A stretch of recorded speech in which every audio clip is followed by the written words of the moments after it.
Thank you first very much to the ACL Executive Committee, the committees who worked on nominating the papers and evaluating the papers.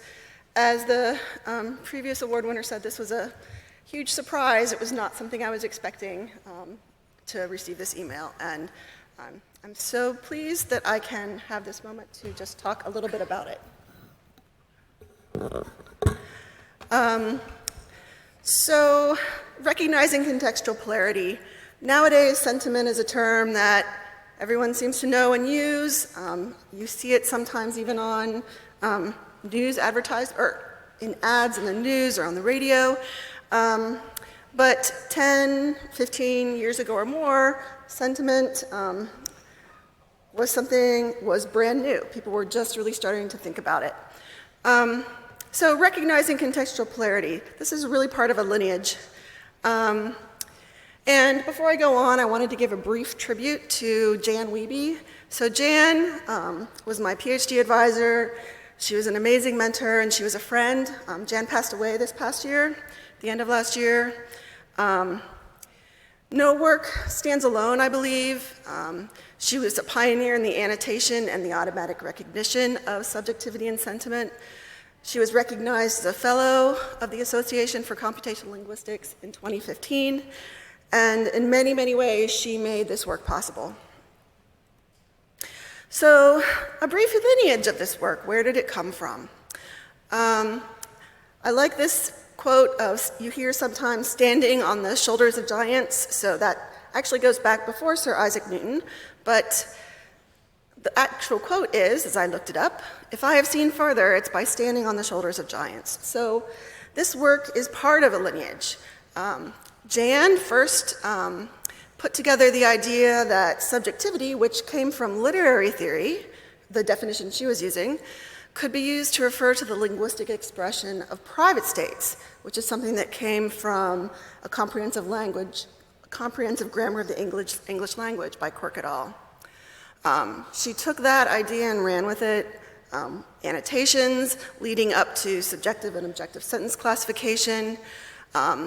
And moving beyond that came the MPQA opinion corpus. Now that is a corpus of data that really has many, many contributors, not just Jan, myself, and Claire Carty, but there was a group of people who were involved in helping to develop those annotations, producing the annotations, and that in and of itself has enabled quite a bit of work.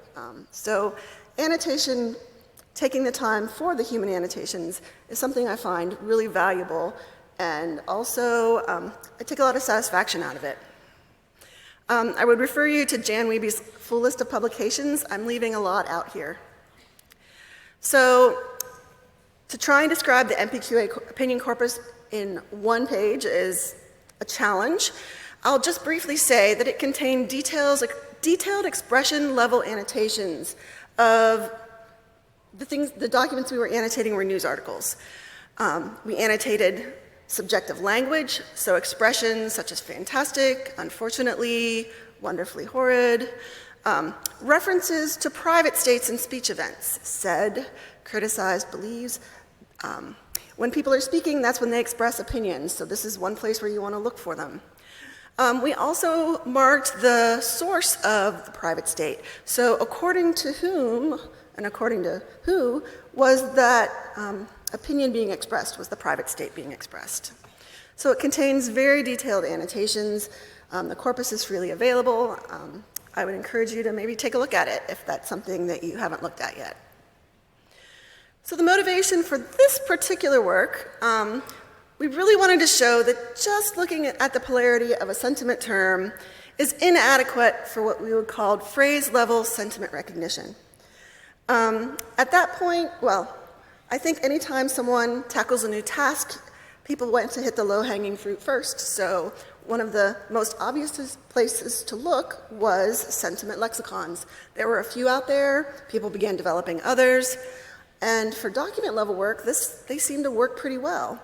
But when you really wanted to drill down at individual expressions of opinions, we didn't think that it's not enough. You can't just look at a word and say, oh, it's positive. That's a positive opinion. So the primary goals were to learn to recognize when a sentiment term was actually being used to express a sentiment, and if so, to identify its polarity. Was it positive? Was it negative? And aside from that, we really wanted to expand our understanding of what features are useful for phrase-level sentiment recognition. We really wanted to learn something, and we had this goal of, when someone was to look at our work afterward, that they would be able to find information in there that they could use and apply in their own work. So what linguistic features, what types of information was useful for this task? Prior versus contextual polarity. So this is something that we wanted to define and discriminate against in this paper. And to give you a quick example, suppose you look at this sentence. Philip Clapp, president of the National Environment Trust, sums up well the general thrust of the reaction of environmental movements. There's no reason at all to believe that the polluters are suddenly going to become reasonable. Now, the words that you see highlighted in red or green are terms that appeared in our sentiment lexicon that we used for this work. Words in green, you would typically assume are positive. Words in red, we would assume are negative, at least out of context. So out of context being their prior polarity, we wanted to know what's really happening in context. So in this particular case, the annotators judged that trust, which is just part of an entity named the National Environment Trust, that's a very objective use, that's not even being used to express an opinion. Also in this case, not just of this sentence, but in the case of the whole article, the annotators judged that polluters was not actually being used to express an opinion. This was a group that was being used to refer to a group of people fairly objectively throughout the article. Reason. Well, reason, to have reason, to be reasonable, these things are typically considered positive, but no reason at all to believe. So that's part of a negative expression. So reason really has a negative contextual polarity. Similarly, that's part of this whole kind of expression here. There's no reason at all to believe that they're suddenly going to become reasonable. Basically, they're saying that the polluters are not reasonable. So that was also marked as having a negative contextual polarity.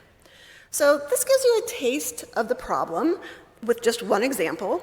The paper contains many, many, many details that I don't have time to go into. One thing that I was told when I was a graduate student, first starting to give talks, was that your talk was in part supposed to be an advertisement to read the paper. So I would encourage you that if you'd like more details to go ahead and check it out. It's freely available in the ACL anthology. We used many, many different types of features to help us tackle the problem of contextual polarity. We did use information about prior polarity from the lexicon, but we also used dependency features trying to capture longer distance relationships. We looked in the surrounding context for other instances of clues. We looked at negation. We looked at things that intensify or diminish the intensity. And we even tried to incorporate a feature for the topic, because topic can influence